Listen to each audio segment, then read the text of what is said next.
Senators Jerry Moran of Kansas and Maryland Senator Chris Van Hollen have introduced legislation that would change how Supplemental Security Income, or SSI, is calculated to help individuals with disabilities. The Eliminating the Marriage Penalty in SSI Act would exclude a spouse's income and resources when determining eligibility for SSI and disregard marital status when calculating the SSI benefit amount for an adult who has a diagnosed intellectual or developmental disability. Senator Moran said this is sensible legislation that would change how disability payments are calculated to make certain the benefits that are provided to individuals with disabilities aren't diminished because they choose to get married.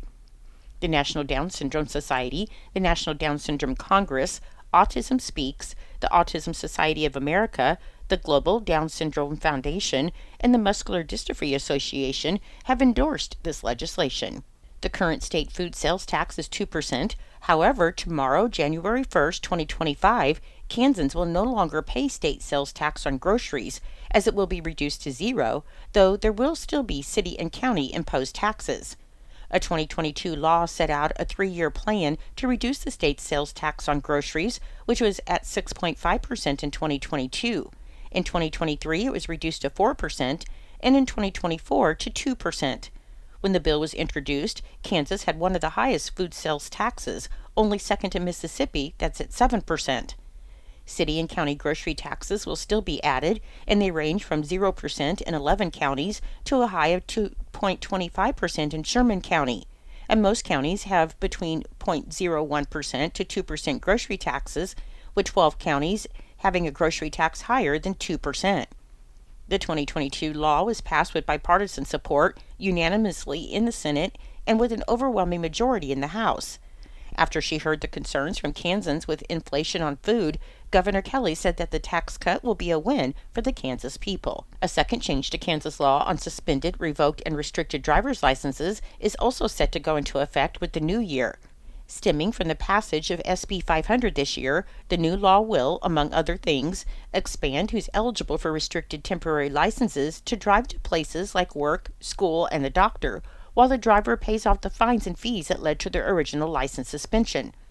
As of January 1st, even some with revoked licenses due to convictions for driving on a suspended license could be able to get back on the road early.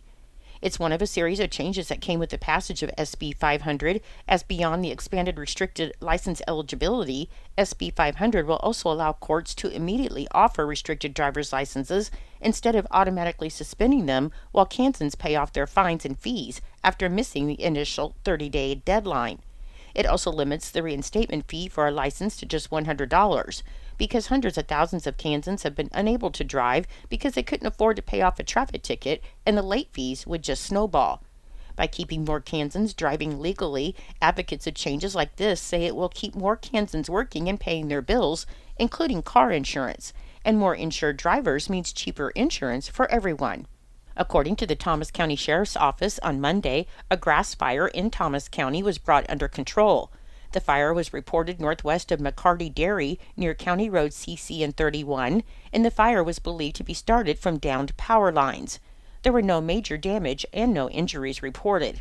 The Sheriff's Office thanked local farmers and the McCarty Dairy, fire departments, law enforcement, and the Kansas Highway Patrol for their assistance. On Monday, Governor Kelly, in accordance with Executive Order 2030 and the proclamation signed by President Biden, has ordered flags throughout Kansas to be flown at half-staff starting immediately until sunset on January 28, 2025, to honor the passing of President Jimmy Carter.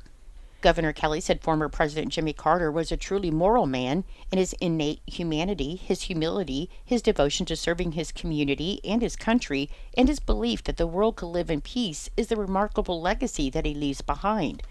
President Carter was the 39th President of the United States and was awarded the 2002 Nobel Peace Prize for his work to find peaceful solutions to international conflicts, advance democracy and human rights, and promote economic and social development. President Carter and the Carter Center led the near eradication of the guinea worm that infected millions in the 1980s, and as a result of their work, today, new infections only total roughly a dozen worldwide. And he and his wife Rosalind helped build, renovate, and repair more than 4,000 homes as ambassadors for Habitat for Humanity. You can start 2025 on the right foot by joining a first day hike at a Kansas state park, as these guided hikes, organized annually by park staff, encourage individuals and families to embrace the new year with outdoor exploration and a connection to nature. This year, more than 1,000 hikes will take place across the country, including 24 first day hike events hosted by Kansas state parks. And while the distance and rigor of the hikes will vary, each one aims to create a fun experience for all. You can savor the beauty of Kansas State Park's natural, cultural, and historical resources and be inspired to continue taking advantage of these local treasures throughout 2025. Linda Lanterman, the Kansas State Parks director, said this marks their 14th year of offering first day hikes in Kansas state parks, and they're thrilled to continue the tradition.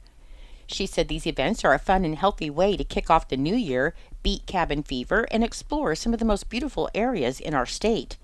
Participants can choose from a variety of guided hikes that fit their comfort level, including scenic walks along lakes, exploring trails, and options that are best for wildlife viewing. Pets are welcome, however, they must be kept on a leash. And if hiking isn't for you, Kansas State Parks invites you to explore other fun activities, from boating and fishing to horseback riding, or just enjoy a peaceful moment from a park picnic table or bench. Kansas State Park staff have recommended some items for a successful first day hike, and they include water, snacks, weather appropriate clothing like hats, gloves, heavy coats or raincoats, hiking shoes, binoculars, a hiking stick, and of course a camera. Limited first day hike t-shirts will be available on a first come first served basis, and a vehicle permit will be required at all state park entrances. A daily vehicle permit can be purchased for $5 at each park.